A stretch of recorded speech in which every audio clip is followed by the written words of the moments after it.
Kia ora, everyone.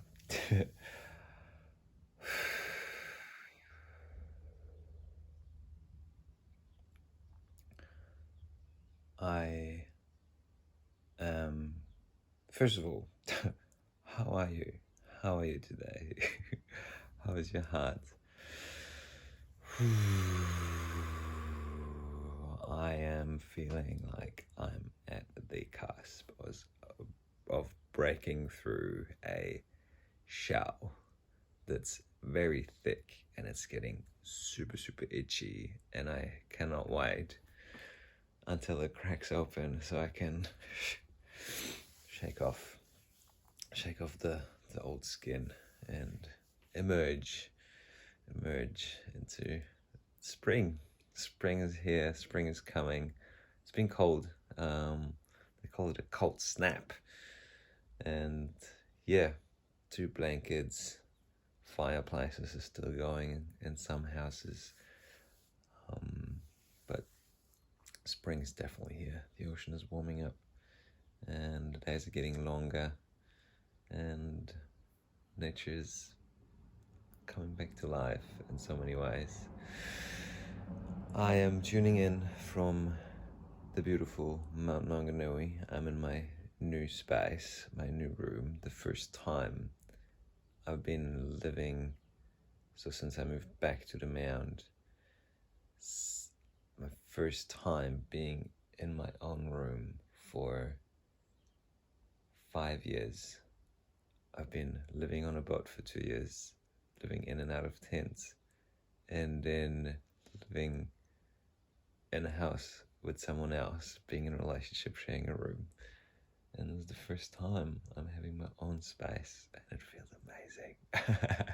I'm having so much space. There's so much creativity coming out, which is exactly what I need right now. This video is just a little update to share about what's been happening, what's been going on. I've been I bumped into a friend a couple of days ago, and we haven't seen each other for a while, and she's asked me, like a bunch of other people, what's happened? You've moved up north and then something happened, and I haven't really shared about what happened, and I don't need to go much into detail. I'm just gonna share with you briefly about why I'm back down in the Mound and what I'm doing at the moment and where I might go in the near future.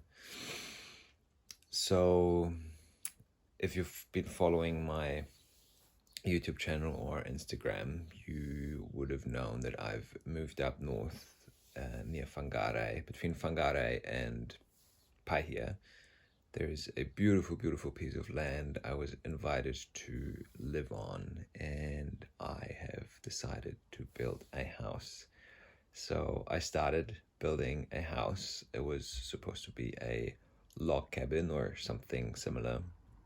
It was beautiful. It was a beautiful project. It was a beautiful piece of land, beautiful people to live with, and it was exciting and nerve-wracking and frightening and joyous, and I've learned so much. I spent about 6 months up there, and the learning curve was incredibly steep. I have learned anything from how to use a chainsaw mill to curing native or curing woods in a way that's not harmful to the environment, so using no chemicals, and how to build a house from scratch. As far as I got, I've only got the platform ready, and I've got some trees cut down ready to be used or to be milled up. So with the chainsaw mill, they will have to be milled up.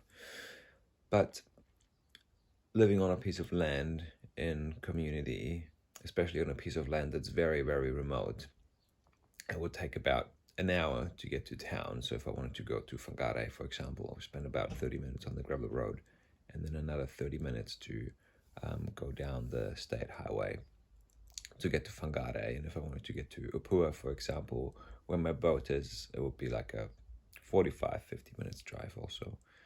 So I'm a very social person, and that was one of the things that made it difficult for me to relax into a space of mind that would have me dream about living there permanently, or at least for extended periods. And it hasn't really transpired within the possibilities of my current lifestyle to live in a space like that.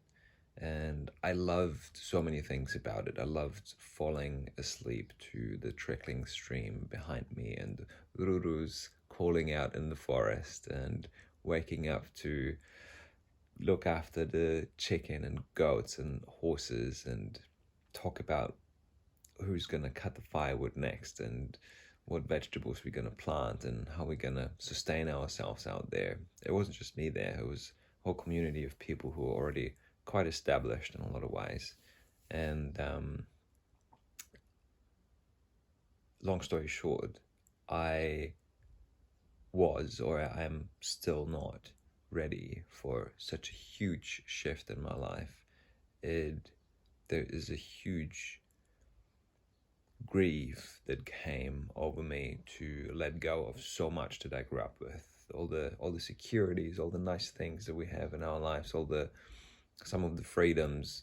Although there was more freedom out there than I've ever experienced. It was like freedom la la land, which can be overwhelming, of course.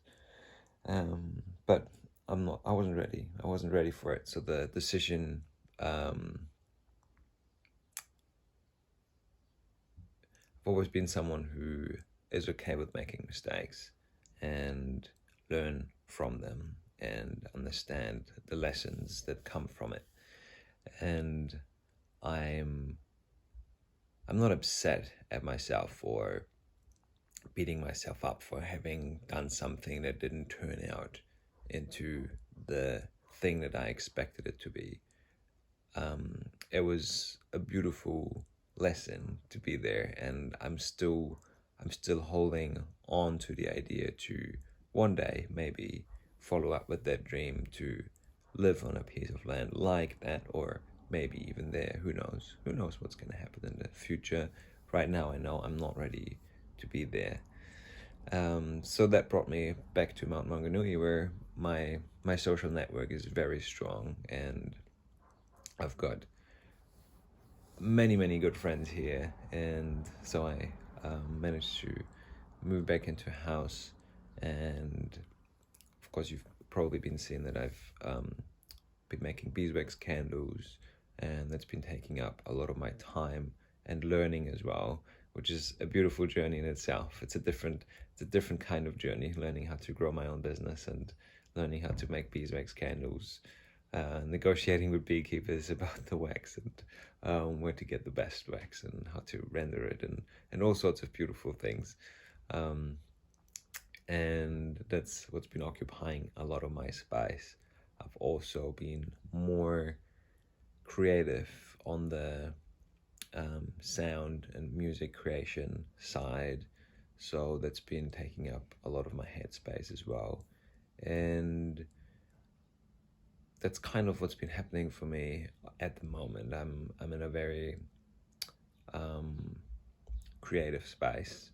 I've also just been to Germany for 5 weeks, seeing my family for the first time in 3 years, which has been a big energetic block for me as well, to not having had any close contact with my family. I've got 3 siblings, 2 parents, 2 grandmas that are still alive, that all wanted to be hugged and smelled and eat dinner with and tell stories and go on adventures together, to make some memories for us to dwell on when we were older. So that needed to happen for me as well, which was very important to myself and my family. And I'm also really feeling the spring coming after a long winter. It's one of my flatmates making a smoothie, and it's been a treasure to be around people, to casually hang out, to jump on opportunities, just through things that I hear. I'm not on Facebook, so a lot of events that show up on Facebook, I don't join unless I hear them from friends. So I've been practicing the word of mouth, which is beautiful. I'm easily getting overstimulated with opportunities and then struggle to make a decision. So I rather detach myself just enough so that I can have more ease with less abundance and opportunities, which works great for me. And what I want to do in the near future is this summer I'll go visit a handful of festivals, predominantly to sell candles and teach people how to make beeswax candles.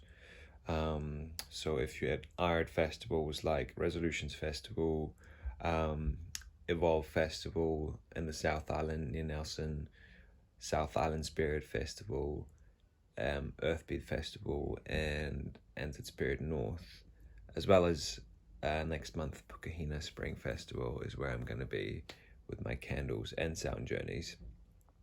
So I've been planning my summer a lot. Like I've never been so organized in my life. My calendar is full. I mean, not quite full yet, but it's very quickly filling up with beautiful things. There's nothing on there that I don't like because I have made the choice to only spend time with things that I love doing, and while doing that I'm also learning how to financially create an income with that. So that's a beautiful journey, and I might talk about that a little bit more in another video, but